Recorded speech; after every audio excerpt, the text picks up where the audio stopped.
नमस्कार दर्शक मित्रों, जय गौ माता करुणा टॉक्स में आपका स्वागत है। मित्रों, गौ महिमा इस विषय पर लेकर हम सुनील मानसिंह जी के बहुत सारे अच्छे अच्छे लोग मिलाते हैं और गौ माता के अर्थतंत्र को बढ़ाने के लिए, गौ कृषि को बढ़ाने के लिए, गौ प्रोडक्ट को बढ़ाने के लिए हम हर लोगों तक ये बात पहुंचाते हैं।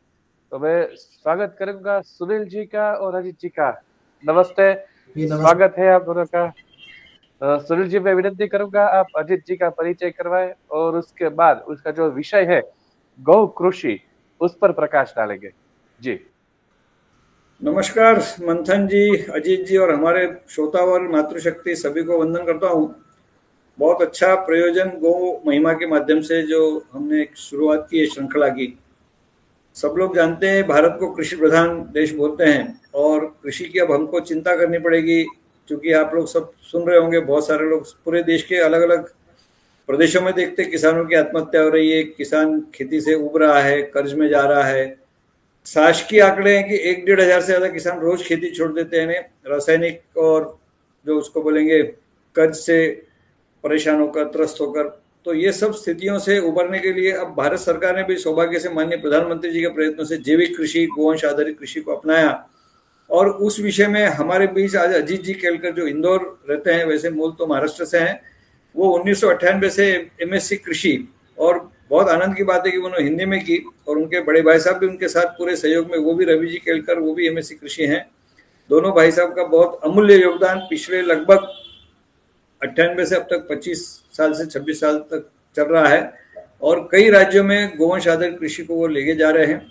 तो मैं अजीत जी से आग्रह करूंगा कि आज जो इतनी विपरीत परिस्थितियां, जिसमें गोवंश के प्रति बहुत उतना भाव नहीं था, या पहले जितना हम पीछे जाएंगे तो लोगों को ऐसा लगता था गोबर गोमूत्र से उत्पादन होगा क्या, कमाई होगी क्या, यानी किसान बड़े संभ्रम में रहता था। तो ऐसी सब स्थितियों में आपने जैविक कृषि का कार्य एक मिशन के रूप में, एक बड़े जन आंदोलन के रूप में लिया और आप कई राज्यों में, मध्य प्रदेश से ज्यादा शुरू हुआ, वहां ज्यादा चल ही रहा है, लेकिन अन्य कई राज्य आज आप बहराइच, उत्तर प्रदेश, कई जगह कर रहे हैं।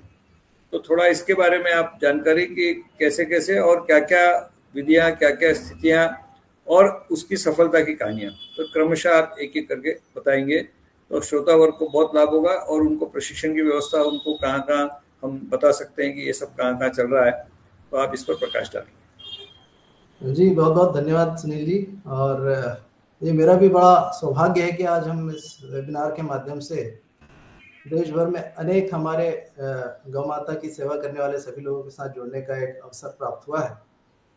और जैसा कि सुनील जी भाई साहब ने बताया अभी, कि मैं वास्तव में पोस्ट ग्रेजुएट हूँ एग्रीकल्चर में, और हमें जो कृषि महाविद्यालयों में जो पढ़ाया जाता है वो मूलतः केमिकल एग्रीकल्चर पढ़ाया जाता है, रसायन आधारित कृषि। तो जो कॉलेज से बच्चे जब निकलते हैं पढ़ करके, तो उनका माइंडसेट भी पूरी तरह केमिकल ओरिएंटेड होता है। हमें भी पहले ऐसा ही लगता था कि बगैर रसायन के कोई कृषि हो ही नहीं सकती है। लेकिन जब कॉलेज से बाहर निकल के हम लोग खेतों की तरफ गए, तो यह बात ध्यान में आती है कि प्रकृति और पर्यावरण के साथ जब तक हम अपना रिश्ता नहीं रखेंगे, तब तक निश्चित तौर पर यह हमारे पूरे मानवता के लिए, पूरे समूचे विश्व के लिए बहुत खतरनाक साबित होगा। कुल मिलाकर भारतीय दर्शन शास्त्र की बात करें, तो हम लोग पहले सह अस्तित्व की अवधारणा पे विश्वास रखते थे। अर्थात मेरे अस्तित्व में सिर्फ मेरे माता पिता का ही योगदान नहीं है, अपितु एक व्यापक चिंतन की उस वृक्ष का योगदान है, उस धरती माता का योगदान है, गौ माता का योगदान है, वो बैल का भी योगदान है, धरती में रहने वाले उन केंचुओं का भी योगदान है, यहाँ तक कि सूक्ष्म जीवों का भी मेरे अस्तित्व में बहुत अहम योगदान होता है। तो यह जो सह अस्तित्व की अवधारणा भारतीय चिंतन में थी, और जिसको मैं आजकल कहता हूं कि एक प्रेम का संसार था हमारे देश में, और प्रेम की खेती हुआ करती थी। तो जो व्यवहार हम अपने आप से करते थे, वही धरती माँ के साथ करते थे, गौ माता के साथ करते थे, और इसलिए हमारा देश पहले सुजलाम सुफलाम हमारी धरती माता हुआ करती थी। लेकिन दुर्भाग्यवश हम एक जो कहते हैं ना कि जल्दी का काम वाला विषय आया, आज से लगभग 55 साल पहले, जो हरित क्रांति, जिसको मैं कहता हूं तथाकथित हरित क्रांति का विषय आया, और जहां पर बाहर के बीज, खाद, कीटनाशक, दवा, इस प्रकार का जो संसार चला हमारे देश में, जिसको कहा गया मार्केट बेस्ड एग्रीकल्चर। तो मुझे ऐसा लगता है कहीं ना कहीं ये मार्केट बेस्ड एग्रीकल्चर जो है, ये मार्केट शब्द जो अंग्रेजी का है, इसको मार्केट की बजाय मार्काट कहना उपयुक्त होगा, क्योंकि ये मार्काट मचाने वाली कृषि है। ये किसी न किसी रूप में हमें इस जो हमारी संवेदनाएं जुड़ी हुई थी धरती प्रकृति के विविध घटकों के साथ, उन घटकों से हमारे जो प्रेम का संबंध था उसको तोड़ने वाली कृषि पद्धति है। और इस मार्काट के कृषि तंत्र में पिछले 55 वर्षों में हमने किया क्या, तो हम देखते हैं कि हमने वृक्षों को काट दिया। वृक्षों के उपासक हम लोग, लेकिन उनको काट दिया। हम पशुधन गौधन की पूजा करने वाले लोग, लेकिन धीरे धीरे गौधन कम होने लगे। आज गाँव में जाओ तो बैल दिखाई नहीं पड़ते हैं। बैलों का स्थान लोहे के बैल ने ले लिया है, जो डीजल पीता है, धुआं छोड़ेगा, लेकिन गोबर नहीं दे सकता। बीज की बात करें तो आत्मनिर्भर व्यवस्था नहीं रही। सारे किसान बाजार से पैकिंग का बीज लाने की सोच रखते हैं। गोबर की खाद का स्थान यूरिया और डीएपी जैसे रासायनिक उर्वरकों ने ले लिया है। और हम सब ये जानते हैं कि ये जो रासायनिक उर्वरक हैं, ये वास्तव में धरती माँ का भोजन नहीं है, क्योंकि माँ तो हमसे अपने धरती माँ को सजीव बनाने की अपेक्षा रखती है। लेकिन ऐसी स्थिति में इतने महंगे आयातित उर्वरक, जिन पर की सब्सिडी की अगर विचार करा जाए तो बहुत बड़ी मात्रा में सब्सिडी इन उद्योगों को चलाने के लिए देना पड़ता है सरकार को। और ये डालने के बाद में पानी पे पानी देकर सिंचाई करना, फिर कीटनाशक, खरपतवारनाशी, रोगनाशी, अनेक प्रकार के नाशक जीव आ गए हमारे खेतों में। और अंततोगत्वा जब फसल कट के हमारे खेत से बाहर आती है तो ऐसे समय में हम लोग उसको आग लगाकर उसकी पराली को जलाकर नष्ट कर देते हैं। इस प्रकार की जो रसायन आधारित कृषि थी, इसी का ये परिणाम हुआ कि आज भारतीय कृषक वर्ग के सामने खेती करना ही एक चुनौती अपने आप में बन चुका है। और इस क्या क्या चुनौतियां देखने को आती हैं कि भाई मौसम परिवर्तन से बहुत बड़ा चैलेंज है। आज क्लाइमेट चेंज पूरे विश्व समुदाय चिंतित है। पानी का आना, कब जाना, कब गर्मी, कब ठंडी, कब हवा का तेज गति से आना, ये बड़े ही अव्यवस्थित रूप हो चुका है। और इसका सबसे बड़ा जो भुगतान करना होता है वो कृषक समाज को करना होता है। धरती माँ की अगर हम बात करें तो वो माँ की जो कार्बन तत्व है, जो मूल तत्व माना गया है, एक अच्छी भूमि में कार्बन मैं तो कहूंगा 1% तक होना चाहिए। हम चूंकि उष्णकटिबंधीय देश में रहते हैं तो 1% तक, लेकिन हमारी धरती में कार्बन तत्व बहुत घट सा गया है। वाटर लेवल की बात करें, चूंकि धरती माँ सजीवता समाप्त हो गई, केंचुए नष्ट हो गए, तो धरती के अंदर जो छिद्र बनाने वाले हमारे मित्र केंचुए रहा करते थे, उनके कम हो जाने से बारिश का पानी जब आता है तो बहकर निकल जाता है। वो धरती के अंदर जो वाटर बैंक है उसको रिचार्ज नहीं कर पाता है। और ऐसी स्थिति में पूरे इलाके का वाटर लेवल नीचे जाता जा रहा है। पीने का पानी भी एक गंभीर समस्या कई इलाके में। कीटनाशकों के डालने से कीड़े बढ़ते हैं, ये किसी भी बड़े बड़े वैज्ञानिक से पूछकर भी इस पर चर्चा की जाए तो एक खुली बहस की जा सकती है कि कीटनाशक जब से आए हैं तब से कीड़े और रोग बढ़ते जा रहे हैं, न कि घट रहे हैं। खेती की लागत की अगर बात करें तो खेती की लागत का अधिकांश हिस्सा किसान समाज का बीज, खाद, ट्रैक्टर, कीटनाशक, और आजकल स्वयं जब वो बीमार पड़ जाते हैं तो बहुत अधिक खर्चा हमारा हेल्थ इश्यूज पे खर्च होने लग गया है। बाजार मूल्य की अनिश्चितता होती है, क्योंकि बाजार आधारित कृषि मोनोकल्चर को प्रमोट करती है। आपने टमाटर के रेट बढ़े तो सारे इलाके में टमाटर लग जाते हैं। हमारे पुराने समय में जब खेती होती थी, गौ माता के दृष्टिकोण को ध्यान में रखते हुए ज्वार माता भी हमारे खेतों में लगती थी। ज्वार, बाजरा, सारी देशी चीजें ऊंची हुआ करती थी, और ऊंची होती थी तो उनके शरीर जो होता था वो असल में गोधन का एक आहार हुआ करता था। लेकिन आजकल हम लोगों ने ऐसी व्यवस्था कर दी बाजार आधारित खेती में कि हमने फसल विविधता खत्म कर दी। और सबसे बड़ा चुनौती हमें यह नजर आता है पिछले 20-25 साल से, जब से मैं जुड़ा हुआ हूँ, कि जो किसान समाज है उसका जो कृषि के साथ एक दिल का रिश्ता, प्रेम का संबंध होना चाहिए, वो आज बाजार की बुद्धि से कृषि करने लग गए। बाजार जैसा कहेगा वैसी वो बीज लगाएंगे, बाजार जैसा कहेगा वैसी वो खाद डालेंगे। तो ऐसी समस्त परिस्थितियों के कारण एक 3 प्रश्न जब हम मन में आते हैं, जब कृषक समाज से पूछते हैं कि 55 वर्षों से जब आप खेती कर रहे हैं रसायन आधारित, और इसमें क्या तन से आप मजबूत हो गए क्या? तो जवाब आता है नहीं साहब, आप 25 किलो का वजन भी नहीं उठा पाते। क्या धन से आप मजबूत हो गए क्या, कि खेती कर कर आपने बहुत बड़ी बड़ी संपत्ति ग्रहण कर ली? नहीं, आज धन से नहीं, अभी तो हमें क्रेडिट कार्ड बढ़ाना पड़ रहा है, कर्जा लेने की प्रवृत्ति बढ़ते जा रही है। क्या मन से शांत हो गए क्या? इतनी रसायन आधारित कृषि कर रहे हैं, गौ माता नहीं आज आपके घरों में, तो मन तो आपका शांत हो गया क्या? तो नहीं साहब, आज तो हम बड़े बेचैन हो चुके हैं। तो तन, मन और धन तीनों से कहीं ना कहीं इस 55 वर्ष में हमने भारतीय किसान समाज ने इसको खो दिया है। और इन समस्त समस्याओं का एकमेव अगर कोई हल है तो वो है गौ आधारित जैविक कृषि पद्धति, प्रेम की खेती। हमें वापस प्रेम का रिश्ता धरती माँ के साथ, गौ माता के साथ रीएस्टेब्लिश करना होगा, रीजनरेट करना होगा। अगर हम ये कार्य करते हैं तो मैं आपको बताना चाहूंगा, जितनी चुनौतियां मैंने आपसे कही, इन सारी चुनौतियों का समाधान इस गौ आधारित कृषि में है। चलिए बात कर लें मौसम परिवर्तन की। तो आज मौसम परिवर्तन में कहते हैं कि साहब बहुत अधिक कार्बन एमिशन हो रहा है, तमाम चीजें हो रही है।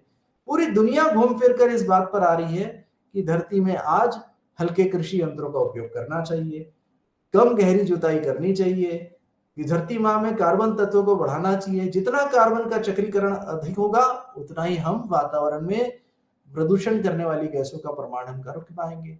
तो पूरे विश्व में एक सोच बनी कि अगर कोई व्यवस्था है, अगर मौसम परिवर्तन से कृषि कार्यों से हम रोक सकते हैं तो वो निश्चित तौर पर गौ आधारित कृषि है।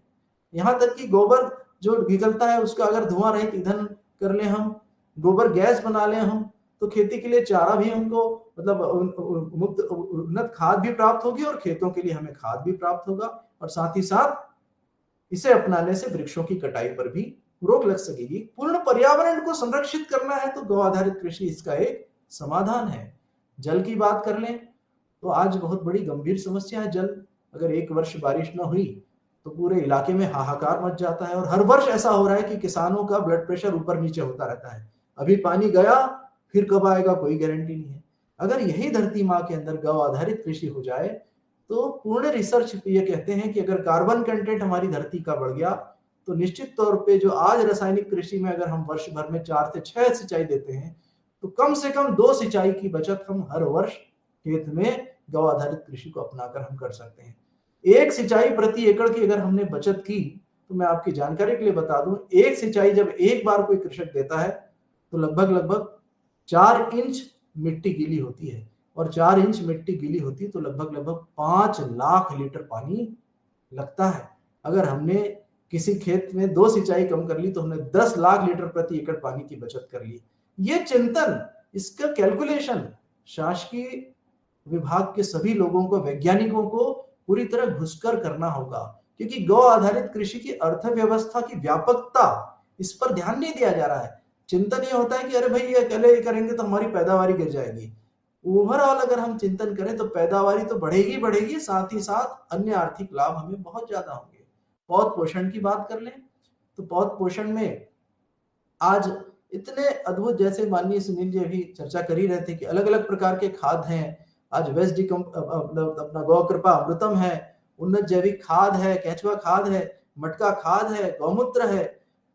अपने आप में ये मतलब इसको देखने का दृष्टिया बदलना होगा। गौमूत्र को अंग्रेजी में यूरिन कहा जाता है और इसमें लगभग 2.5% यूरिया होता है।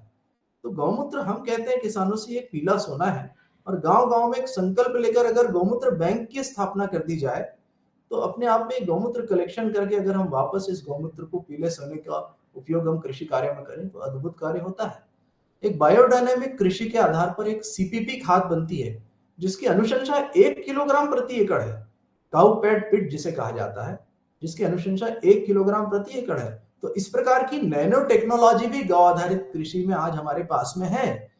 हम इन सब चीजों का चिंतन करके अगर हम कृषि कार्य में अच्छे उन्नत तरीके से संपूर्ण आहार धरती माँ को देते हैं, क्योंकि फिर प्रेम की खेती में धरती माँ हमसे ये अपेक्षा करती है कि मुझे भी घर पर बनाया हुआ भोजन दिया जाए, मुझे भी शुद्ध आहार दिया जाए। तो वो धरती का शुद्ध आहार तो गौ माता के गोबर से निर्मित ही आहार है। तो इस प्रकार की संकल्पना को आध्यात्म के साथ में तार्किक आधार पर और आर्थिक आधार पर जब हम रखेंगे तो पूरे, मैं समझता हूं वैज्ञानिक समाज ने भी इस दृष्टिकोण को विकसित करने की आज आवश्यकता है। अनेक प्रकार के धरती माँ में हमने अनुभव किया है कि जब हम गौ आधारित कृषि करते हैं तो वहां पर उत्पाद की गुणवत्ता भी बढ़ जाती है, क्योंकि धरती माँ के अंदर जब गोबर की खाद और इस प्रकार के गौमूत्र और इनका उपयोग होता है तो एक एक ग्राम में करोड़ों की संख्या में सूक्ष्म जीव होते हैं तैयार, और धरती के अंदर असंख्य केंचुए निर्मित होते हैं। तो ये केंचुए और सूक्ष्म जीव पौधों से चर्चा करके उसको आहार देने का कार्य करते हैं। इससे उत्पादन तो बढ़ता ही है, साथ ही साथ भोजन में एक स्वाद की जो बात है, जो पूर्व के काल में चावल पकता था तो पूरे गांव में खुशबू आती थी, आज ऐसी स्थिति है कि सफेद रंग का चावल है, केवल दिखता है कि हम चावल खा रहे हैं। तो गौ आधारित कृषि होगी तो हम धरती के केंचुओं और सूक्ष्म जीवों को जवाबदारी देंगे, वो पौधों से बात कर उसको सूक्ष्म जीवों को जवाबदारी देंगे, वो पौधों से बात कर उसको पोषण कराते हैं। ये पूरी उत्पादकता और गुणवत्ता दोनों के लिए गौ आधारित पोषण व्यवस्था एक अद्भुत कार्य होगा। अगली बात करते हैं कीट रोग नियंत्रण के विषय को लेकर। तो अनेक प्रकार के वैज्ञानिकों को ये बात स्पष्ट हो चुकी है कि जब हम कीटनाशक डालते हैं तो वास्तव में हम प्रकृति के एक बैलेंस सिस्टम को बिगाड़ देते हैं। खेतों में मित्र कीटों की संख्या ज्यादा होती है, दुश्मन कीट कम होते हैं। मित्र कीट दुश्मन कीटों के अंडों और अन्य चीजों को खा करके वो बैलेंस पॉपुलेशन करने का प्रयास करते हैं। जब आप कोई भी जहरीले कीटनाशक रसायन आधारित डालते हैं तो मित्र कीट मर जाते हैं और दुश्मन कीटों में जो अंडों में प्रतिरोधकता होने के कारण उनमें हर वर्ष उनकी पॉपुलेशन बढ़ते जाती है। पूरा साइंटिफिक एनालिसिस कहता है कि कीटनाशक कीड़ों और रोगों को बढ़ाएंगे, कम नहीं करेंगे। इसलिए गौ आधारित कृषि व्यवस्था में छाछ का उपयोग अद्भुत प्रयोग। छाछ में अगर तांबे का लोटा डालकर रख दी जाए तो बहुत सुंदर रोगनाशी बन जाता है। गाय के दूध के उपयोग से हमारे यहाँ बड़े स्तर पर कृषक वायरस बीमारी पर कंट्रोल कर रहे हैं, दूध हल्दी का छिड़काव करके। तो गौमूत्र का उपयोग फफूंद नियंत्रक है। ऐसे अनेक प्रकार के शोध कार्य हुए हैं। और ग्राम परिसर में अगर हम घूमे, कुछ वनस्पतियां ढूंढ लें, निम्बोली है, करंज है, महुआ है, ऐसी चीजों के बीजों का उपयोग, सीताफल के बीजों का उपयोग और अलग अलग प्रकार की पत्तियों का उपयोग कर ग्राम आधारित कीट रोग नियंत्रण की व्यवस्थापन किया जाए तो ये कार्य भी 100% बाहर का जहर लाने की आवश्यकता नहीं है। ये मानव स्वास्थ्य के लिए भी सुरक्षित है, क्योंकि जितना जहर का आज खेती हो रही है, हम सब जानते हैं कि कम उम्र में लोग ऊपर का टिकट कटाते जा रहे हैं, क्योंकि खेतों में जो जहर डलता है वो घूम फिर कर आएगा तो सीधे हमारे प्लेटों में।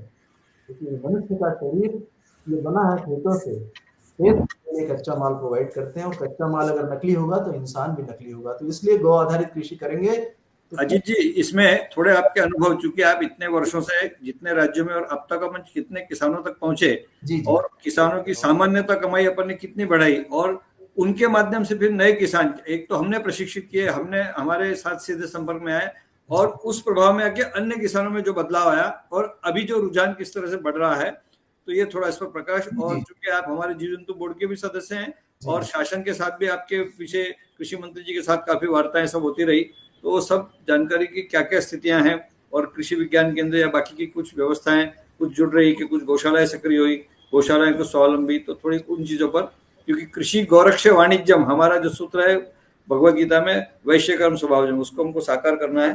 तो उस पर थोड़ा प्रकाश डालिए, प्रत्यक्ष में क्या क्या हम धरातल में ले पाए और क्या क्या अन्य राज्यों ने करना चाहिए। तो बिल्कुल आपने बहुत ही सार्थक प्रश्न ये किया है। निश्चित तौर पर जब हम गौ आधारित पोषण, कीट रोग नियंत्रण की व्यवस्था की बात करते हैं और इसके विषय को व्यापकता कैसे प्रदान की जाए, तो हम लोग पिछले जो 22-23 वर्षों से सक्रिय रूप से कार्य कर रहे हैं, तो हमें भी पहले बहुत चुनौतियां आई। हमने देखा कि लोग इस पर विश्वास भी नहीं करते हैं, लोगों को लगता है कि इसका साइंटिफिक बैकअप क्या है, तो हमने सभी के साइंटिफिक बैकअप भी निकाल लिए। और फिर बाद में किसानों के बीच में जब इसको प्रायोगिक तौर पर हमने इसको अंगीकृत कराने का प्रयास किया, कुछ ट्रायल्स डेमो करा करके, चलो भाई आप आधे खेत में आपका केमिकल डालिए और आधे में। एक प्रकल्प का मैं उदाहरण देना चाहूंगा। 2009 में हमने मिर्च के किसानों के बीच में जब कार्य चालू किया इसी विषय को लेकर के, तो मिर्च में बहुत अधिक जहर का इस्तेमाल होता है, बहुत अधिक। जब हमने सूखी मिर्ची का सैंपल का एनालिसिस कराया था तो लगभग 15 प्रकार के कीटनाशक लिमिट से ज्यादा उसमें पाए गए थे। तो ध्यान में आया, तो उन कृषकों के बीच में जब गौ आधारित कृषि के विषय को रखा गया और जब हमने तांबे वाली छाछ है या दूध का इस्तेमाल है या मटका खाद है, गोबर गोमूत्र गुड़ का जो प्रयोग है, जब उनके साथ करना चालू किया तो उन कृषकों में अद्भुत एक चेतना का विकास हुआ और उन्हें लगा कि वास्तव में ये चीजें बाहर के जहर से हम बचा सकते हैं, पत्तियों का अर्थ है। तो ऐसे समय में हम लोगों ने वहां पर 2009 में एक उत्पादन केंद्र की शुरुआत करी, क्योंकि किसी चीज को अगर व्यापकता प्रदान करनी हो तो हमने ये अनुभव किया कि एक तो हर किसान इसको बनाता नहीं है। आज का आधुनिक समय, लोगों को रेडीमेड की आदत लग चुकी है। तो ऐसे समय में हमने देश भर में कुछ कुछ स्थानों पर, सबसे पहले महाराष्ट्र में हमने शुरू किया था सेंद्रीय खेती संसाधन केंद्र के नाम से, फिर हमने मध्य प्रदेश में भी एक जगह शुरू किया था उसी दौरान, और फिर हमने खरगोन क्षेत्र में एक हमने कामधेनु किसान समूह के माध्यम से एक input bio input resource centre का प्रारंभ किया। और जब वहां पर इस प्रकार की औषधियों का निर्माण हुआ तो हमने देखा कि पहले जो गांव में 10 या 5 किसान केवल इस पद्धति को अपनाते थे, आज उसी गांव में लगभग 50% से ज्यादा किसान अपनाने लग गए।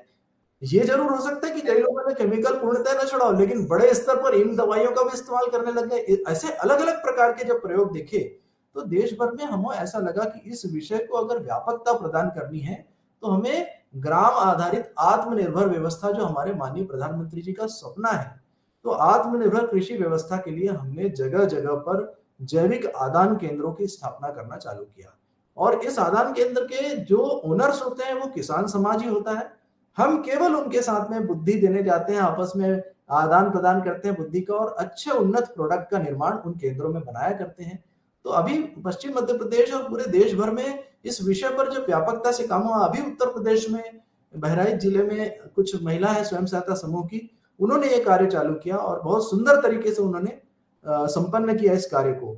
तो इस प्रकार से हर प्रांत में जैविक आदान केंद्रों के माध्यम से हमें ऐसा लगता है कि इस गौ आधारित कृषि को व्यापकता प्रदान की जा सकती है। मैं स्वयं अगर बात करूं तो मैं लगभग 7 प्रांतों में, भारत देश के 7 राज्यों में अलग अलग प्रकल्पों के माध्यम से जुड़ा हूं, जहां किसी प्रकल्प में 6000 किसान है, किसी में 3000 किसान है, किसी में 8000 किसान है, किसी में 2000 किसान है।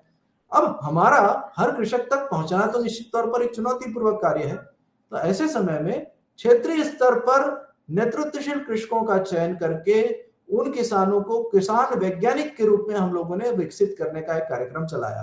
क्योंकि गौ आधारित कृषि को अगर प्रचार प्रसार करना है तो हर गांव में हमारा गौरक्षक, गौ कृषि का एक स्पेशलिस्ट आदमी, विशेषज्ञ आदमी होना चाहिए। तो जो एक स्ट्रेटेजी बनाई गई कि हर प्रकल्पों में हमें विषय विशेषज्ञ तैयार करने हैं और उन विषय विशेषज्ञों को प्रशिक्षित करके उनके माध्यम से ग्रामीण स्तर पे हमें इनपुट सेंटर का निर्माण करके इस पूरे 4000 किसानों तक हम इस विषय को कैसे पहुंचा सकते हैं। तो ईश्वर की कृपा से पिछले कुछ वर्षों में ये ध्यान में आता है कि किसान भी आज रसायन आधारित कृषि से बहुत परेशान हो चुके हैं, और जब उन्हें इस प्रकार के विकल्प मिलने लग गए, उन्हीं के इलाके के वोकल फॉर लोकल क्षेत्रीय आधारित व्यवस्था, तो निश्चित तौर पर इस पूरी पद्धति का एक प्रमाण बढ़ने लग गया। और मुझे लगता है कि यही एक स्ट्रेटेजी जिसमें लीड फार्मर, नेतृत्वशील किसान, पति पत्नी दोनों को जोड़ा जाए और उनके माध्यम से हम इस विषय को आगे लेके जाएं और गांव-गांव में क्षेत्रीय स्तर पर हम जैविक आदान केंद्रों का निर्माण करें, ताकि लोगों को उन्हीं के क्षेत्र में समाधान मिलता है। आदान केंद्रों में क्वालिटी प्रोडक्ट्स का निर्माण होता है, क्योंकि सारा जो इंग्रेडिएंट्स डालने चाहिए वो व्यवस्थित तरीके से उसमें उपयोग किए जाते हैं, ताकि वो कृषकों तक सही तरीके से पहुंच सके। ये अजीत जी महाराष्ट्र का है, जहां पर किसानों ने अपने अनुभव, जो गो विज्ञान संशोधन केंद्र अपने वहां पर काम कर रहे, तो उन्होंने देखा कि किसान जो 25 से 50,000 प्रति एकड़ खर्च कर रहा था, वो मात्र 600,000 रुपए में काम हो रहा है। जी जी तो जी। अपने अनुभव में क्या आ रहा है कि कितनी कटौती उसके खर्च में हुई और कितनी कमाई में बढ़ोतरी? क्योंकि ये जैसे मयंक जी गांधी कर रहे हैं, तो उसमें ध्यान में आया कि किसान की कमाई कहीं कहीं 10 गुना भी बढ़ गई। मिश्र खेती, उनको फसलों का चक्र बदल, तो ऐसे जो भी काम अपने माध्यम से, उसको भी थोड़ा सा बताइए। जी जी जी। तो आर्थिक पक्ष पे बिल्कुल आपने सही प्रश्न किया माननीय सुनील जी ने, क्योंकि मुझे ऐसा लगता है कि हम लोग निश्चित तौर पर गौ माता लक्ष्मी माता का स्वरूप है, लेकिन लक्ष्मी माता के स्वरूप को हमको किसान को भी बताना होगा। और इसी दृष्टिया हम लोग हर प्रकल्प में जब इस गौ आधारित कृषि को बढ़ाने जाते हैं तो सबसे पहला हम कार्य करते हैं आर्थिक विश्लेषण का, कि वर्तमान में आप रसायन आधारित कृषि करने पर कितना नेट इनकम कमा रहे हैं। तो आप जानकर आश्चर्य करेंगे कि देश भर में विविध फसल क्षेत्रों में जब हमने उनकी नेट इनकम जोड़ने का प्रयास किया तो बहुत ही खतरनाक स्थिति है रसायन आधारित कृषि की, और कृषकों ने आज तक कभी जोड़ा ही नहीं इस प्रकार का विषय।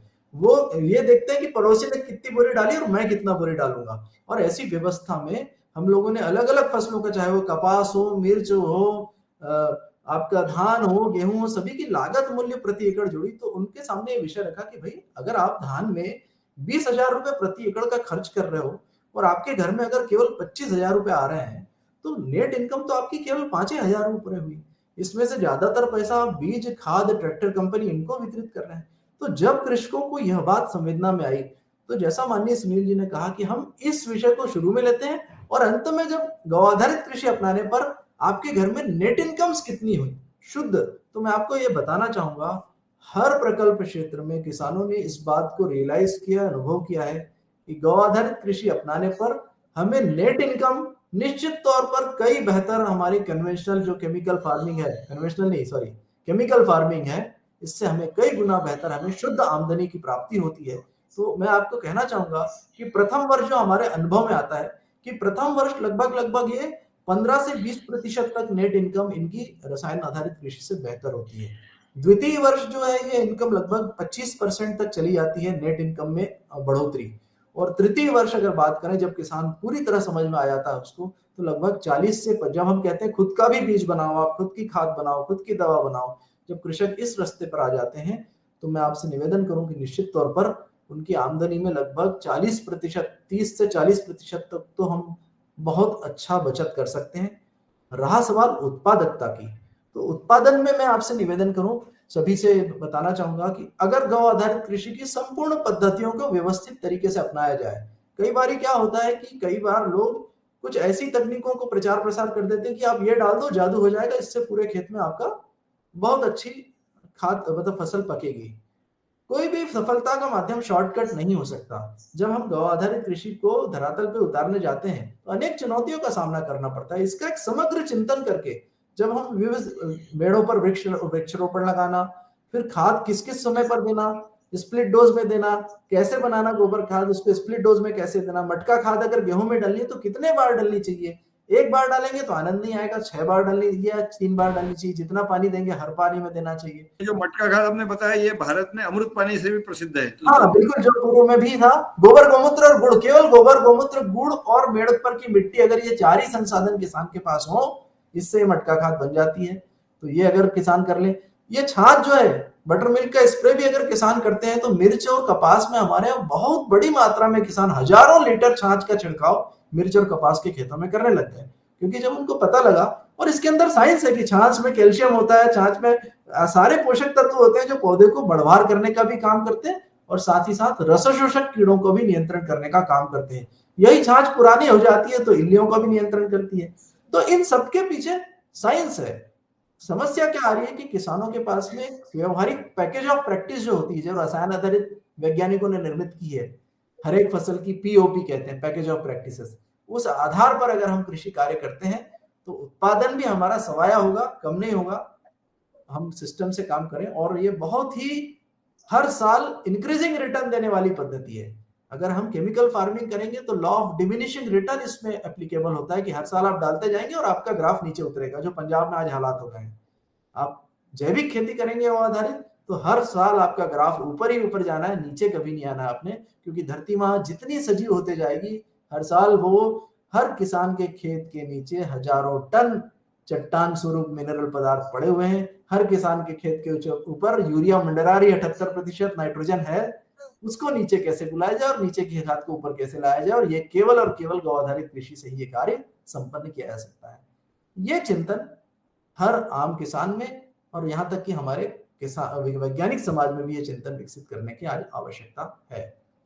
तो मैं शायद माननीय सुनील जी, मैं समझता हूँ आपको मैंने ये विषय जो आर्थिक पक्ष था, इसमें अगर आपके मन में और भी कुछ प्रश्न हो। ये बिल्कुल सही, अच्छा है। हमारा थोड़ा आग्रह रहेगा, जैसे मैं पहले भी निवेदन कर रहा था, कि हमारे पास ये सफलता की कहानियां, जैसे अंग्रेजी में कहावत होती है सक्सेस हैज मेनी फॉलोअर्स, तो हमको हर एक राज्य और जिलों तक, और जो किसान और जो चिन्हित किसान, और हम तो गो विज्ञान अनुसंधान केंद्र के माध्यम से प्रयास हमारा चल रहा था कि ये पुस्तक एक प्रकार की, जैसे इन्होंने बहुत अच्छा लिखा है मयंक जी ने, भारत अब और इंतजार नहीं कर सकता, क्योंकि भारत सरकार ने अब जैविक कृषि को आधारित कृषि जब लागू करने का और पूरा मन बनाया, आगे बढ़ा दिया, उसको 2 वर्ष से ऊपर हो रहा है, तो इसको हम जल्दी से पूरे राज्य में कैसा ले जाएंगे, कोई गांव कोई जिला नहीं बचेगा, कोई प्रांत नहीं बचेगा, तो इसकी एक रणनीति के साथ, और इसमें कैसा हम अच्छा नेटवर्किंग और आपस में सबको जोड़कर, जैसे अभी गोकृपा अमृतम के भी जो गोपाल जी सुतारिया जी के माध्यम बंसी के गौशाला से आया, बड़ा क्रांतिकारी काम वो भी चल रहा है। तो ऐसी सब अच्छी जो विधियां हैं उसको जोड़कर इसको कैसे, और बड़ी सर्वमान्य विधियां जो सामान्य से सामान्य किसान कर सके, औसत किसान कर सके, तो ऐसी चीजों को लाने के लिए हमारा विशेष प्रयास, ये हमारा आग्रह है। जी। और आपके इसी मार्गदर्शन से पिछले कुछ वर्षों में एक नया कार्य भी चालू हुआ।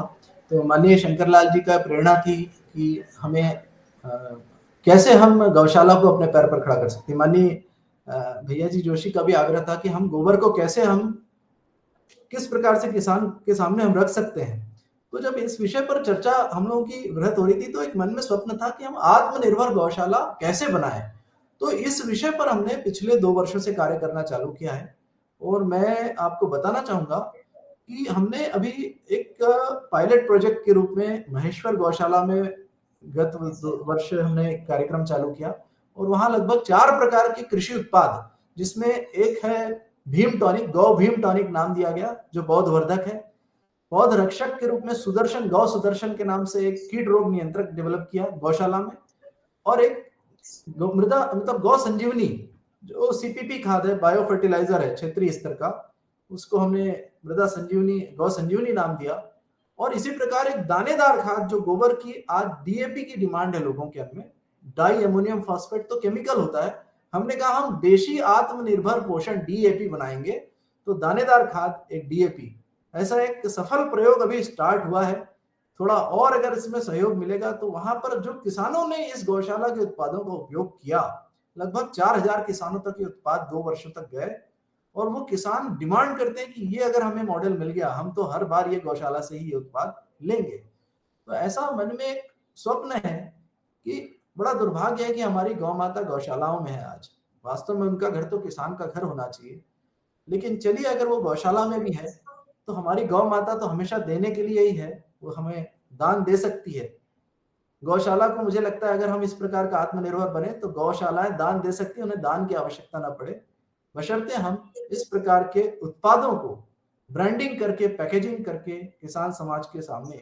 तो मध्य प्रदेश में हमने इसको शासन के सामने भी ये विषय रखा है, माननीय सुनील जी के साथ में ये विषय अपन वहां पर केंद्रीय मंत्री जी के सामने भी ये विषय रखा गया है कि स्वस्थ समृद्ध भारत के लिए गौशालाएं बने, गौ आधारित जैविक कृषि का संसाधन केंद्र। और इसको पीपीजी मॉडल, पब्लिक प्राइवेट और गौशाला मॉडल कैसा हो सकता है, इंटीग्रेटेड मॉडल, इस पर अगर कार्य शुरू किया जाए तो हमने एक अनुभव बस लिया कि हमने अगर एक छोटी सी गौशाला जहां 150 गौवंश थी, वहां से 5000 कृषकों तक, 3000 से 5000 कृषकों तक 2 साल में प्रोडक्ट पहुंच गए। और उस गौशाला में जब सेल हुई तो लगभग मोटा मोटा 40 लाख रुपए की सेल उस जो एक प्राइवेट समूह जो यहाँ पर स्टार्टअप के रूप में चालू हुआ है इंदौर से, राजेश जी गुप्ता के साथ में, और उन्होंने बहुत सुंदर तरीके से कार्य संपन्न किया और एक शुरुआत हुई इस कार्य की। तो अगर इसी कार्य को, अगर मुझे लगता है कि हम हर देश में जहां जहां गौशाला है, जहां पर दयनीय स्थिति कई जगह तो गौ माता की, हर दिन गौमूत्र, हर दिन गोबर इकट्ठा कर लिया जाए, प्रतिदिन अगर 2-3 किलो भी गोबर एवरेज आ जाए, 2 लीटर गौमूत्र भी आ जाए एवरेज, तो भी अद्भुत तरीके से हम गौ आधारित कृषि उत्पादों का निर्माण कर आत्मनिर्भर गौशाला 100% बना सकते हैं। और अभी ये मेरे जीवन का एक स्वप्न है जिसको मैं साकार करने में आप सभी के प्रेम और सहयोग से लगा हुआ हूँ। और जी आप कुछ बातचीत कर सकते हैं और फिर धन्यवाद हम करेंगे अजीत जी का। थोड़ा मंथन जी आप बात कर लीजिए और फिर हम पूरा करेंगे इसको। बहुत बहुत धन्यवाद, उन्होंने विवेचन किया है।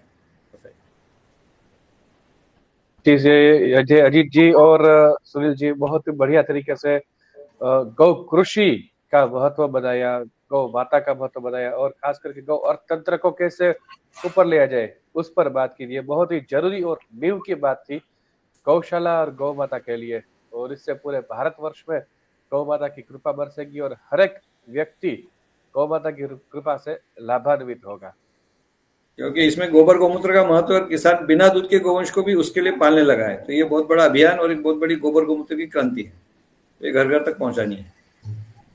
जी सही बात है। तो धन्यवाद अजीत जी, धन्यवाद सुनील जी और अजीत जी हमारे साथ जुड़ने के लिए। नमस्कार, जय गौ माता। सुनील जी के मार्गदर्शन में हम लोग पिछले 22 वर्षों से कार्य कर रहे हैं और गौ माता के मार्गदर्शन में मुझे लगता है कि एक अद्भुत पवित्र कार्य है और इस प्रेम की ख्याति को हमको पूरे विश्व में फैलाना चाहिए। प्रेम की खेती हो जाएगी, सारे विवाद की सब समस्या समाधान हो जाएंगे। गौ आधारित कृषि। धन्यवाद सबको, धन्यवाद सबको सप्रेम नमस्कार। नमस्कार।